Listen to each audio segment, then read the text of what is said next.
ನಮಸ್ತೆ ಬಂಧುಗಳೇ, ನಾನು ನಿಮ್ಮ ಪ್ರೀತಿಯ ಅನಂತಲಕ್ಷ್ಮಿ ಶ್ರೀಧರಮೂರ್ತಿ. ಹೇಗಿದ್ದೀರಿ ಎಲ್ಲರೂ? ನಾನು ಚೆನ್ನಾಗಿದ್ದೀನಿ, ನೀವು ಚೆನ್ನಾಗಿದ್ದೀರಾ ಅಂತ ನಾನು ಭಾವಿಸ್ತೀನಿ. ಬಂಧುಗಳೇ, ಪುರಂದರದಾಸರು ಒಂದು ಹಾಡು ಬರೀತಾರೆ. ಹರಿದಿನದಲ್ಲಿ ಉಂಡ ನರರಿಗೆ ಘೋರ ನರಕ ತಪ್ಪದು ಎಂದು ಶ್ರುತಿ ಸಾರುತ್ತಲಿದೆ ಅಂತ. ಯಾಕೆ ಈ ರೀತಿ ಬರೀತಾರೆ? ಹರಿದಿನ, ಯಾವುದು ಹರಿದಿನ ಅಂದರೆ ನೋಡಿ, ನಮ್ಮ ಒಂದು ವರ್ಷದಲ್ಲಿ 365 ದಿನಗಳಿವೆ ಅಲ್ವಾ, ನಮಗೋಸ್ಕರನೇ ಇರುವಂಥ ದಿನಗಳು. ಇದರಲ್ಲಿ ಹರಿದಿನ ಅಂತ ಕೆಲವು ದಿನಗಳು ಮೀಸಲಾಗಿರುತ್ತೆ. ಇಲ್ಲಿ ಈ ಹರಿದಿನದಲ್ಲಿ ನಾವು ಊಟವನ್ನು ಮಾಡಬಾರ್ದು.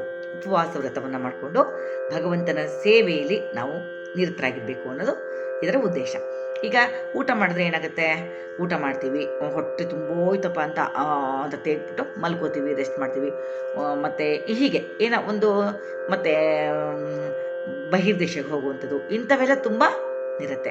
ಆ ಭಗವಂತನ ಸೇವೆಯಲ್ಲಿ, ಭಗವಂತನ ಪೂಜೆಯಲ್ಲಿ ನಮ್ಮ ಮನಸ್ಸನ್ನು ನಾವು ನಿರತರಾಗಿರೋದಕ್ಕೆ ಸಾಧ್ಯವಿಲ್ಲ. ಹಾಗಾಗಿಯೇ ಹರಿದಿನ ಅಂತ ಮಾಡಿ ಆ ಹರಿದಿನದಲ್ಲಿ ಭಗವಂತನ ಸೇವೆಗೆ ನಿನ್ನ ದೇಹವನ್ನು, ನಿನ್ನ ಮನಸ್ಸನ್ನು ಕೇಂದ್ರೀಕರಿಸಿಡು ಅಂತ ಅನ್ನುವ ದೃಷ್ಟಿಯಲ್ಲಿ ಈ ಒಂದು ಹರಿದಿನ ಅಂತ ಮಾಡಿದ್ದಾರೆ. ಜೊತೆಗೆ ಇದರ ಜೊತೆಗೆ ಈ ಹರಿದಿನವನ್ನು ನಾವು ಹರಿದಿನದಲ್ಲಿ ಉಪವಾಸ ವ್ರತವನ್ನು ಕೈಗೊಳ್ಳೋದ್ರಿಂದ ವೈಜ್ಞಾನಿಕವಾಗಿ ಕೂಡ ನಮ್ಮ ದೇಹಕ್ಕೆ ಬಹಳಷ್ಟು ಲಾಭಗಳಿರುತ್ತೆ. ಸಾಕಷ್ಟು ಇದಕ್ಕೆ ನಮಗೆ ಸೈನ್ಸಲ್ಲಿ ನಮಗೆ ಪುರಾವೆ ಇದೆ. ಹೌದು, ಉಪವಾಸ ಮಾಡೋದು ಒಳ್ಳೆಯದು, ಫಾಸ್ಟಿಂಗ್ ಈಸ್ ಬೆಸ್ಟ್ ಅಂತ ಹೇಳ್ತಾರಲ್ಲ. ಹಾಗಾಗಿ ಈ ಹರಿದಿನದಲ್ಲಿ ಉಪವಾಸ ವ್ರತವನ್ನು ಮಾಡಬೇಕು ಅಂತ ಹೇಳ್ತಾರೆ. ಈಗ ಕೆಲವರು ಯಾರ್ದೋ ಬರುವಂತಕ್ಕೆ ಮಾಡೋದು ಉಪವಾಸ. ಅಯ್ಯೋ ಉಪವಾಸ ಕಣ್ರಿ, ಇವತ್ತು ಸುಸ್ತಾಗ್ಬಿಡ್ತು ಕಣ್ರಿ, ಏನ್ರಿ ಮಾಡೋದು, ಸಾಕಾಗೋಯ್ತು ಕಣ್ರಿ. ಇದ್ದೆಲ್ಲ ಅಲ್ಲ. ಉಪವಾಸವನ್ನು ಖುಷಿಯಾಗಿ ಮಾಡಬೇಕು. ಈ ಖುಷಿಯಾಗಿ ಉಪವಾಸ ವ್ರತವನ್ನು ಮಾಡಿಕೊಂಡು ಭಗವಂತನ ಸೇವೆಯಲ್ಲಿ ನಮ್ಮನ್ನು ನಾವು ತೊಡಗಿಸ್ಕೊಳ್ಳೋದ್ರಿಂದ ನಮ್ಮ ದೇಹಕ್ಕೆ ಹಾಗೆ ನಮ್ಮ ಮನಸ್ಸಿಗೆ ಚೈತನ್ಯ ಸಿಕ್ಕಿ ಮತ್ತಷ್ಟು ನಮ್ಮ ದೇಹಕ್ಕೆ ಮೆರುಗು ಸಿಗುತ್ತೆ, ಮತ್ತಷ್ಟು ನಮ್ಮ ಮನಸ್ಸಿಗೆ ಖುಷಿ ಸಿಗುತ್ತೆ, ಮತ್ತಷ್ಟು ಒಳ್ಳೊಳ್ಳೆಯ ಕೆಲಸಗಳನ್ನ ಮಾಡೋದಕ್ಕೆ ಒಂದು ಹುಮ್ಮಸ ಸಿಗುತ್ತೆ ಅಂತ. ಹೀಗೆ ಈ ರೀತಿಯಲ್ಲಿ ನಾವು ಈ ವ್ರತವನ್ನು ಮಾಡಬೇಕಾಗಿರೋದು. ಬಂಧುಗಳೇ, ಈ ನಿಟ್ಟಿನಲ್ಲಿ ಪುರಂದರದಾಸರು ಹಾಡನ್ನು ಬರೀತಾರೆ. ಹರಿದಿನದಲ್ಲಿ ಉಂಡ ನರರಿಗೆ ಘೋರ ನರಕ ತಪ್ಪದು ಎಂದು ಶ್ರುತಿ ಸಾರುತ್ತಲಿದೆ. ಇದೇ ಅಲ್ವಾ ಬಂಧುಗಳೇ? ಯಾಕೆ ಅಂತಂದರೆ ದೇವರು ಅಂದಾಗ ನಮಗೆ ಭಯ ಭಕ್ತಿ ಹುಟ್ಟುತ್ತೆ. ಹೌದಪ್ಪ, ಬೇಡ ಮರ ಕಡಿಬಾರ್ದು ಅಂತ ಹೇಳ್ತಾರೆ, ಮರ ದೇವರು ಅಂತ ಹೇಳ್ತೀವಿ ಅಲ್ವಾ. ಅಂದರೆ ಅಶ್ವತ್ಥ ಮರ ಕಡಿಬಾರ್ದು, ಯಪ್ಪೋ ಬೇಡಪ್ಪ ನಾನು ಕಡಿಯಲ್ಲ ಅಂತ ಎಷ್ಟೋ ಜನ ಹೇಳ್ತಾರೆ. ಏನು ಅಶ್ವತ್ಥ ಮರದಲ್ಲಿ ವಿಶೇಷ? ಬ್ರಹ್ಮ ವಿಷ್ಣು ಮಹೇಶ್ವರರು ಇರ್ತಾರೆ ಅಂತ ಹೇಳ್ತಾರೆ. ಅಂದರೆ ಆ ದೇವತೆಗಳಿಗೆ, ನಮಗೆಲ್ಲ ಒಳ್ಳೆತನ ಮಾಡುವಂತಹ ದೇವತೆಗಳಿಗೆ ಸಮ ಆ ಮರ ಅಲ್ವಾ. ಯಾಕೆಂದರೆ ಒಂದು 5,000 ಜನಕ್ಕೆ ಉಸಿರಾಡುವಷ್ಟು ಆಕ್ಸಿಜನ್ನ ಆ ಅರಳಿ ಮರ ಒಂದೇ ಕೊಡುತ್ತೆ ಅಂತಂದರೆ ಅದನ್ನು ಕಡಿಯೋದಕ್ಕೆ ಮನಸ್ಸಾದ್ರೂ ಹೇಗೆ ಬರುತ್ತೆ? ಅಲ್ಲ, ಕಡಿಬಾರ್ದಲ್ವಾ? ಅದು ದೇವತಾ ಸ್ವರೂಪಿನೇ ಅಲ್ವಾ. ಈ ನಿಟ್ಟಿನಲ್ಲಿ ನಾವು ಯೋಚನೆ ಮಾಡಬೇಕಾಗಿದೆ ಬಂಧುಗಳೇ. ಹಾಗಾಗಿ ಈ ಹರಿದಿನದಲ್ಲಿ ನಾವು ಊಟ ಮಾಡಿದ್ರೆ ಯಾವ ಥರ ಆಗುತ್ತೆ ಆ ಊಟ ಅಂತ ಭಗವಂತನ ಒಂದು ಇದನ್ನು ಒಂದು ಪುರಂದರದಾಸರು ಬರೀತಾರೆ. ಈ ವಿಷಯದ ಬಗ್ಗೆ ಈ ಹಾಡಿರೋದು. ಅನ್ಯತಾ ಭಾವಿಸಬಾರ್ದು. ಏನು ಪುರಂದರದಾಸರು ಬರೆದಿದ್ದಾರೋ ಯಥಾವತ್ತಾಗಿ ಅದನ್ನೇ ನಾನು ಹಾಡ್ತಾ ಇದ್ದೀನಿ. ದಯವಿಟ್ಟು ಯಾರೂ ತಪ್ಪು ತಿಳ್ಕೊಳ್ಬಾರ್ದು. ಇದೆಲ್ಲದೂ ಒಳಿತಿಗೆ, ಮಾನವನ ಒಳಿತಿಗಾಗಿಯೇ ಮಾಡಿರ್ತಕ್ಕಂಥದ್ದು. ಅದನ್ನು ಆಚರಿಸೋದು ಬಿಡೋದು ಅವ್ರವ್ರಿಗೆ ಸೇರಿದ್ದು. ಅವರವರ ಮನಸ್ಥಿತಿ, ಲೋಕೋ ಭಿನ್ನ ರುಚಿಹಿ ಅಂತ ಹೇಳ್ತಾರೆ. ಹಾಗೆ ಅವರವರ ಇಷ್ಟ ಅದೆಲ್ಲ. ಉಪವಾಸ ವ್ರತವನ್ನು ಆಚರಿಸೋದು ಬಿಡೋದು ಅವ್ರಿಗೆ ಸೇರಿದ್ದು. ನನ್ನ ದೇಹ, ನನ್ನ ಮನಸ್ಸು ಶುದ್ಧವಾಗಬೇಕು, ನಾನು ಚೆನ್ನಾಗಿರಬೇಕು ಅನ್ನೋದಾದರೆ ಅವ್ರು ಆಚರಿಸ್ಬೋದು. ಇಲ್ಲ ಅಂದರೆ ಅವ್ರು ಹಾಗೆ ಊಟ ಮಾಡಿಕೊಂಡೇ ಇರ್ಬೋದು. ಅವ್ರವ್ರ ಇಷ್ಟ ಅದು. ಈ ಒಟ್ಟಲ್ಲಿ ಈ ನಿಟ್ಟಿನಲ್ಲಿ ಏನು ಬರೆದಿದ್ದಾರೆ, ಏನಂತ ಬರ್ತಾರೆ ನಮ್ಮ ಪುರಂದರದಾಸರು ಅನ್ನೋದನ್ನು ಈ ಹಾಡು ತೋರಿಸುತ್ತೆ. ತುಂಬ ಚೆನ್ನಾಗಿದೆ ಹಾಡು. ದಯವಿಟ್ಟು ಪೂರ್ಣವಾಗಿ ಹಾಡನ್ನು ಕೇಳಿ. ಕೊನೆ ಪಕ್ಷ ನಿಮಗೆ, ನೀವು ವ್ರತ ಮಾಡ್ತೀರಾ ಬಿಡ್ತೀರಾ ದಟ್ ಸೆಕೆಂಡ್ರಿ, ಬಟ್ ಈ ಏನು ಮಾಡಬೇಕು ಅಂತ ಹೇಳ್ತಾರೆ ಪುರಂದರದಾಸರು ಅಂತ ಈ ಹಾಡಿನಲ್ಲಿ ನಿಮಗೆ ಗೊತ್ತಾಗುತ್ತೆ. ಆಮೇಲೆ ನಿಮ್ಗೆ ಇಷ್ಟ ಇದ್ದರೆ ಮಾಡಿ, ಇಲ್ಲದೇ ಇದ್ದರೆ ಬೇಡ. ಓಕೆನಾ? Thank you very much. ನನ್ನ ಚಾನಲನ್ನು ಸಬ್ಸ್ಕ್ರೈಬ್ ಮಾಡಿಕೊಂಡು ನನ್ನ ವಿಡಿಯೋಗಳನ್ನ ನೋಡ್ತಾ, ಶೇರ್ ಮಾಡ್ತಾ, ಕಮೆಂಟ್ ಮಾಡ್ತಾ ಇರೋ ತಮ್ಮೆಲ್ಲರಿಗೂ ಹೃದಯಪೂರ್ವಕವಾದ ಧನ್ಯವಾದಗಳನ್ನು ಅರ್ಪಿಸ್ತೀನಿ. ಯಾರೇನೋ ಹೊಸದಾಗಿ ನನ್ನ ಚಾನಲ್ಗೆ ಬಂದಿದ್ದೀರಾ, ದಯವಿಟ್ಟು ಸಬ್ಸ್ಕ್ರೈಬ್ ಮಾಡ್ಕೊಳ್ತಾ ನನ್ನ ವಿಡಿಯೋಗಳನ್ನ ನೋಡಿ ಅಂತ ತಮ್ಮಲ್ಲಿ ಕಳಕಳಿಯಿಂದ ಕೇಳ್ಕೊಳ್ತಾ ಈಗ ಹಾಡಿಗೆ ಹೋಗ್ತೀನಿ.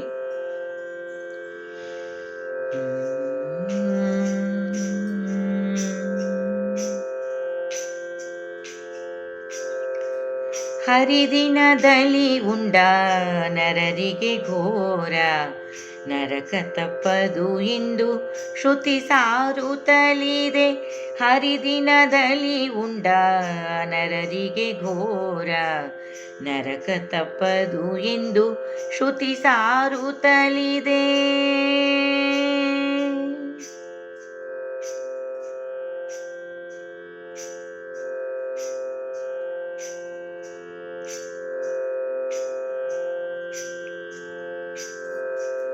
ಗೋವ ಕೊಂದ ಪಾಪ ಸಾವಿರ ವಿಪ್ರರ ಜೀವಹತ್ಯವ ಮಾಡಿದ ಪಾಪವು.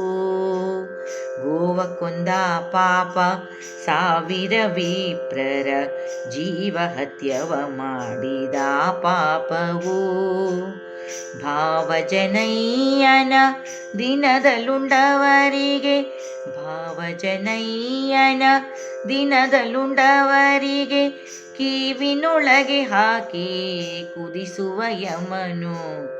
ಭಾವಜನಯ್ಯನ ದಿನದಲ್ಲುಂಡವರಿಗೆ ಕಿವಿನೊಳಗೆ ಹಾಕಿ ಕುದಿಸುವ ಯಮನು. ಹರಿದಿನದಲ್ಲಿ ಉಂಡ ನರರಿಗೆ ಘೋರ. ನರಕ ತಪ್ಪದು ಎಂದು ಶ್ರುತಿ ಸಾರುತ್ತಲಿದೆ. ಹರಿದಿನದಲ್ಲಿ ಉಂಡ ನರರಿಗೆ ಘೋರ. ನರಕ ತಪ್ಪದು ಎಂದು ಶ್ರುತಿ ಸಾರುತ್ತಲಿದೆ.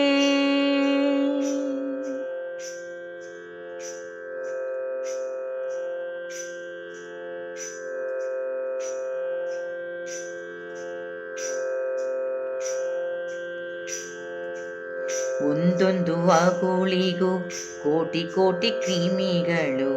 ಅಂದಿನ ಅನ್ನವು ನಾಯಿಯ ಮಾಂಸವು.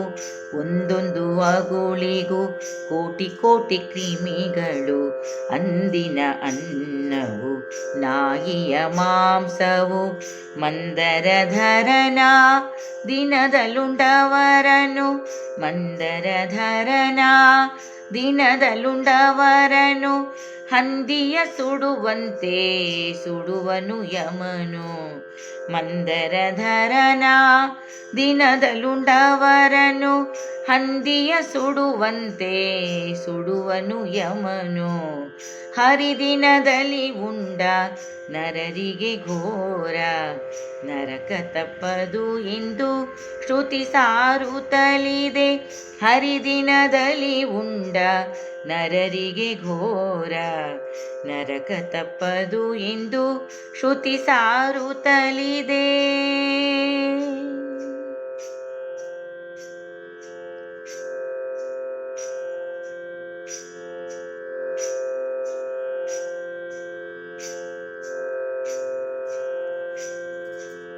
ಅನ್ನ ಉದಕ ತಾಂಬೂಲ ದರ್ಪಣಗಳನ್ನು ಚೆನ್ನ ವಸ್ತ್ರಗಳೆಲ್ಲ ವರ್ಜಿತವು.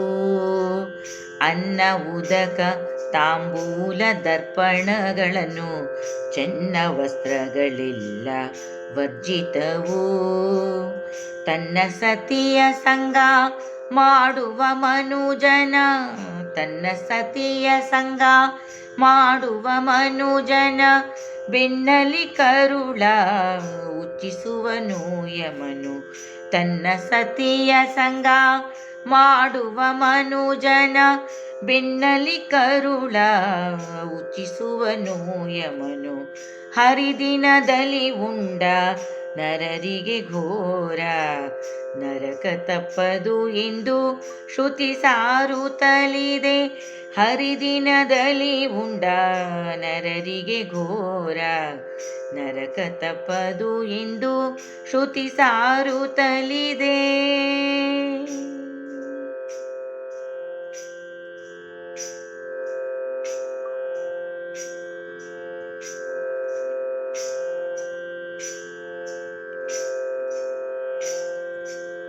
ಜಾವದ ಜಾಗರ ಕ್ರತು 4,000.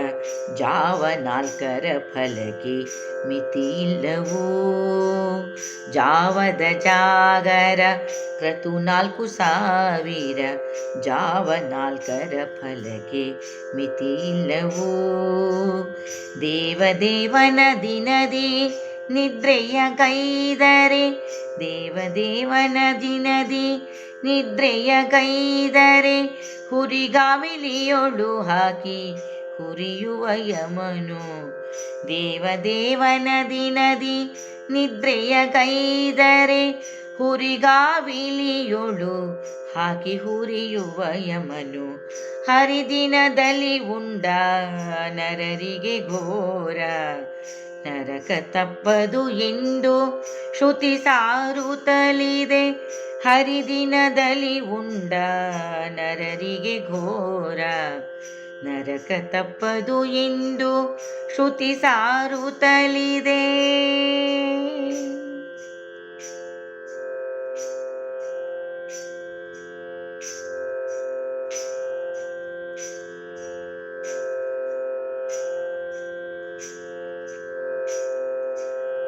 ಇಂತು ಏಕಾದಶಿ ಉಪವಾಸ ಜಾಗರ ಸಂತತ ಕ್ಷೀರಾಬ್ಧಿಶಯನನ ಪೂಜೆಯ. ಇಂತು ಏಕಾದಶಿ ಉಪವಾಸ ಜಾಗರ ಸಂತತ ಕ್ಷೀರಾಬ್ಧಿಶಯನನ ಪೂಜೆಯ. ಸಂತೋಷದಿಂದಲೇ ಮಾಡಿದ ಜನರಿಗೆ ಸಂತೋಷದಿಂದಲೇ ಮಾಡಿದ ಜನರಿಗೆ ಅನಂತ ಫಲವ ನೀವ ಪುರಂದರ ವಿಠಲ. ಸಂತೋಷದಿಂದಲೇ ಮಾಡಿದ ಜನರಿಗೆ ಅನಂತ ಫಲವ ನೀವ ಪುರಂದರ ವಿಠಲ.